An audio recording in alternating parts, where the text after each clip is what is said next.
Today I'm going to be showing you a recipe for kale chips. This is an incredibly simple recipe, requiring only kale, olive oil, and salt. In terms of equipment, you're going to want a big mixing bowl, a clean kitchen towel, and an oven tray. Kale can hold a bit of dirt and grit, so start off by giving it a thorough rinse and setting it onto your oven tray. Preheat your oven to 300 degrees Fahrenheit on bake after rinsing. Once rinsed, we need to tear the kale into a size that's pleasing to hold and eat. This may vary from person to person, but I end up wanting to size my kale so it's comparable to a potato chip, as shown here.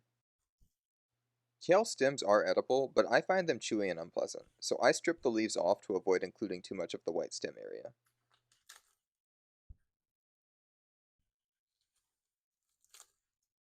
Now you should dump any standing water off your oven tray. And after pouring it off, place the clean kitchen towel on top and pat the rest dry, leaving the towel spread out over the tray. Pull the kale out of the bowl and onto the towel on the tray. Dump the excess water out of the bowl, and dry the kale by folding and rubbing the towel around. We do this because excess water would interfere with crisping later.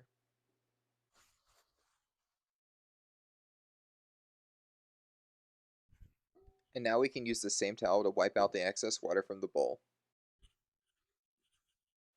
and drop the kale from the towel into the bowl. It's time to start seasoning.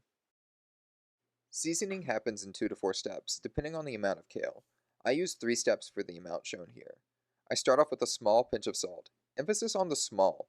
It's really easy to oversalt kale chips, and it tremendously reduces the joy of eating them if you do. It's a lot more acceptable, and sometimes even desirable, to add a bit too much olive oil than it is to add a bit too much salt. Anyways, with that, I add my small pinch of salt and a light dash of olive oil and toss it around. In fact, I do this twice.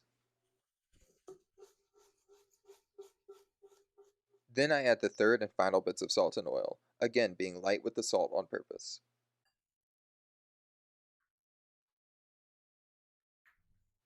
Now it's time to work with your hands, massaging the kale around. Some people say this makes it sweeter or less bitter. I don't know about that, but it is a very effective way to thoroughly mix the salt and oil around. And in the end, every piece of kale should have a little bit of oil and salt covering it. Now pour the kale onto the oven tray that you patted dry earlier, and once it's on the tray, spread it out so it forms a thin, even layer. You don't want kale to be stacked too highly or else it will steam rather than bake. Ideally, each piece gets access to the tray below and the air above, but this doesn't have to be perfect. Just as long as there aren't a lot of major overlaps, this recipe will still turn out great. Now slide the kale into your 300-degree preheated oven.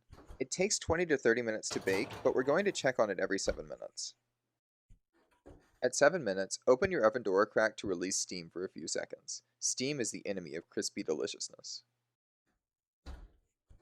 After another 7 minutes, or 14 minutes total, come and rotate your kale tray around in the oven. This is also a chance to release more steam. 7 more minutes later, or 21 minutes total, I come and open the door and I start poking the kale. It feels a little firm, but not as crisp as I want it, so I put it back in, this time for another 5 minutes. And after those 5 minutes, or 26 minutes total, my batch is done. It feels and sounds so crispy, and there's just a bit of dark golden brown going around. I don't let these cool for long, only about 60 seconds before I come in for a taste test. And wow, I mean, wow, the salt is just right, and the kale is crispy but not at all burnt. The olive oil adds a lot of depth to the experience as well. I can't stop picking at them. These taste so amazing. It's legitimately hard to believe that they're mostly composed of leafy green vegetables. And that's it. I make this recipe pretty much every week because of how easy, nutritious, and delicious it is. By the way, when you go to heat these up, please heat them in the oven rather than the microwave. The microwave will make them soggy and remove all the joy. I love these so much that this is how much I ate within the first 8 minutes of finishing this batch.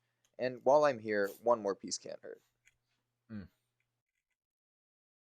Shout out to my dad for introducing me to kale chips years ago, even though my recipe now is definitely tastier than yours. No offense. And thank you for watching.